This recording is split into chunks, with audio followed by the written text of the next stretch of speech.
E a ervinha do Satanás? Opa. Agora é com o Julião. Opa. Ela ajuda a você ser um maromba de sucesso ou atrapalha? Qual que é a real? Depende de como que você usa, né, cara?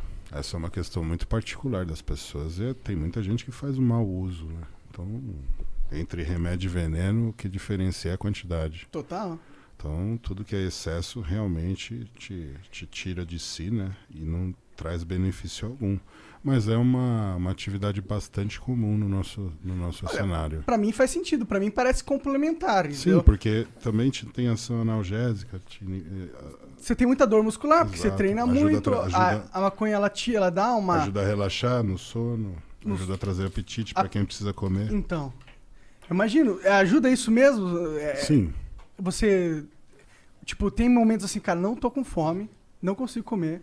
Você vai lá dar dois tapinhos. Hoje ainda que entra uma questão que é muito diferente, né? Hoje com o acesso que você tem, você consegue o componente adequado para a situação. Então tem pessoas que usam para sono, né? Que não podem ter apetite. E tem pessoas que usam para apetite para manter Dá pra você pegar sativa e... A sativa não dá apetite?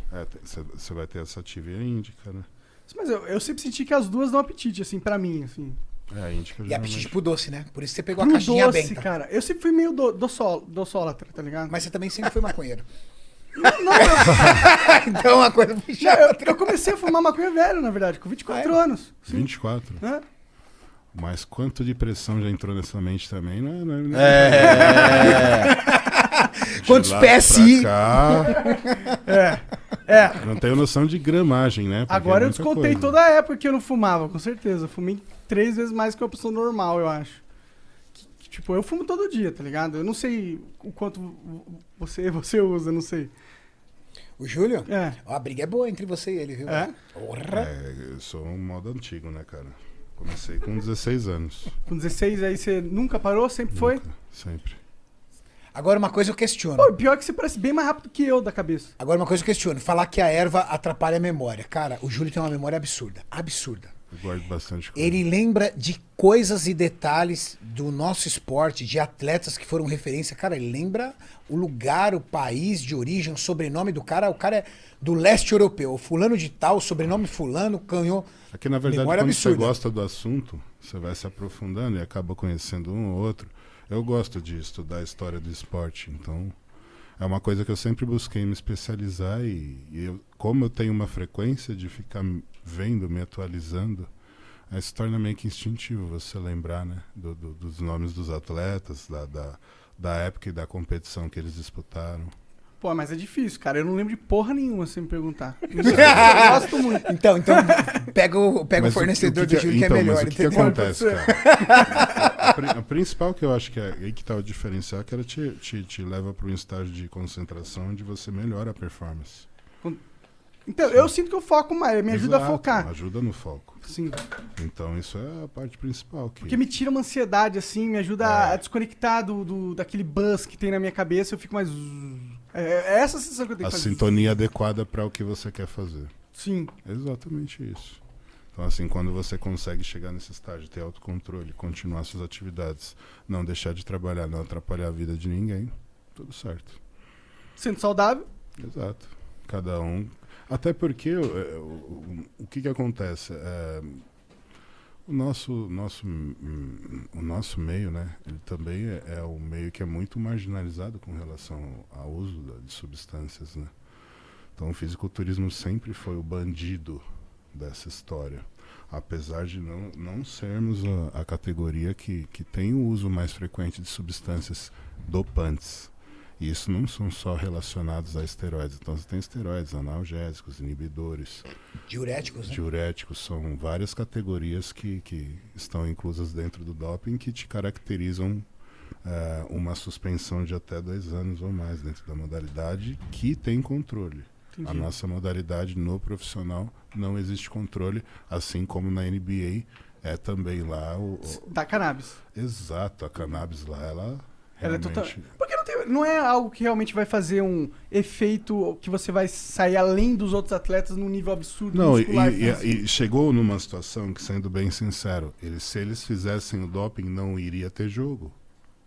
a maioria dos A atletas... maioria deles é usuário. Então, eles não tinham outra opção a não ser legalizar, porque os estados lá também têm essa visão. Estão legalizando agora Exato. lá, né? Então, a lei lá permite. Se a lei permite, por que não o esporte vai permitir também? Faz todo sentido. Entendeu? Então, é uma questão de crescimento. Eu acredito que aqui a gente não tem essa condição hoje. Infelizmente, a gente não tem esse preparo. Aqui é um país onde precisa ainda... Tem muitas leis que tem que passar Exato, e a antes sociedade de tem chegar que se nesse conscientizar e tal. É uma merda, né? Nesse Exato. sentido. É. Como sempre, eu acho que a gente tá meio atrasado aí nessas questões em relação ao mundo, né? Bom, mas é legal, é legal saber que, tipo... né? Inclusive, eu fico pensando se existe um contraponto que o exercício faz aos malefícios da cannabis. Porque ela existe, né? Os malefícios da cannabis, eles são presentes. Existem os colaterais. Como com qualquer certeza. substância. Ele te deixa um pouco mais letárgico, Sim. ele deixa você um pouco mais lento nas suas reações e tudo mais. Eu fico imaginando se o esporte, se o exercício físico não ajuda a mitigar essas coisas. Porque, por exemplo, a diferença de... Então, mas aí que tá. Se você tem uma pessoa com crise de ansiedade, essa pessoa é a pessoa indicada para fazer esse uso. Sim, sim. Entendeu? Então é tratado como medicamento dessa forma. Uhum. E é esse o problema. Aqui não existe essa forma ainda. Agora que está sendo introduzido o CBD, mas é uma coisa que ainda é uma pequena célula. Pode crer. A gente ainda está com uma lei que é muito fechada com relação à introdução dessa substância que beneficiaria uma parcela muito grande da nossa população, que precisa para dormir melhor, que precisa para conseguir controlar os colaterais de alguma doença degenerativa. Então, são várias prós que você tem em cima da substância, mas uma legislação que ainda está atrasada e que precisa de uma atualização para poder permitir o acesso mais fácil. Existe hoje um acesso, mas ele é muito restrito.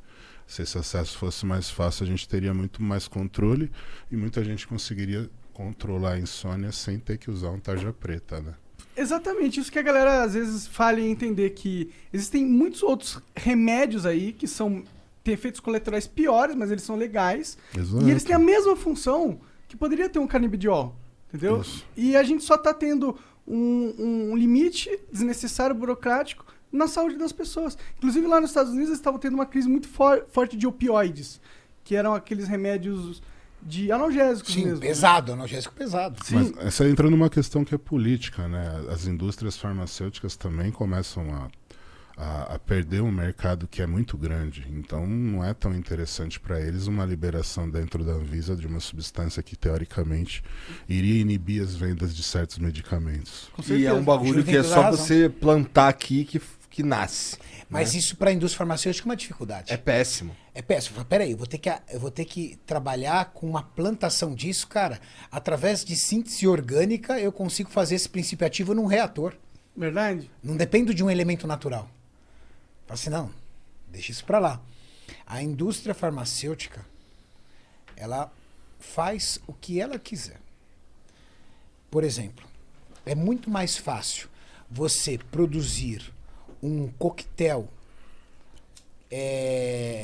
antirretroviral ou você descobrir, estudar e investir para uma vacina da cura da AIDS? O que vai te trazer mais lucro? Cara, O se que vai te você trazer maluco é o tratamento Não, perene. É o AZT. que vai te manter vivo e que vai te manter por um longo período. Esse tratamento é um tratamento caro. Muitas pessoas não sabem porque quem tem problema, quem é soro positivo, ele geralmente recorre ao governo. E o governo subsidia esse tratamento, mas é um tratamento muito caro. E o Brasil é o único no mundo que tem esse tratamento gratuito. Pô, da hora demais isso, né? É um tratamento muito caro. E é um tratamento pro resto da vida. Ou seja, é a garantia da venda daquele medicamento pro resto da vida. O indivíduo tem 30 anos, ele vai viver até os 75, 80, ótimo. Então você vai ser meu cliente por 40 anos. Aí imagina um cliente como o Brasil. Quanto que não consome desse medicamento? Na verdade, então o governo tá dando uma grana fodida todos os meses. A indústria anos. farmacêutica domina o mundo, acho que mais que a indústria bélica, Renato. Cara, olha, a indústria farmacêutica, pelo volume de consumo, eu também acho, mais do que a indústria automotiva. É que você tem que, se for comparar as diferenças das indústrias, né? O poder da indústria bélica é diferenciado no sentido que ele mexe com territórios. Poder, mas e o faturamento? É, Imagina a as gente tá falando de indústrias, números. imagina Sim, as sim. indústrias que descobriram que desenvolveram a vacina do Covid. Hoje em dia elas Hoje Elas não são dão as mais conta, caras tipo, do não dão mundo. conta. Sim. Imagina, Com certeza. vacinar o planeta inteiro. Ou seja, tem 2, 3, 4, 5 empresas, por exemplo, produzindo. Cara, É uma demanda global, universal. o planeta vai usar meu produto. Acabou aí, a empresa estourou aí. Acabou. Acabou.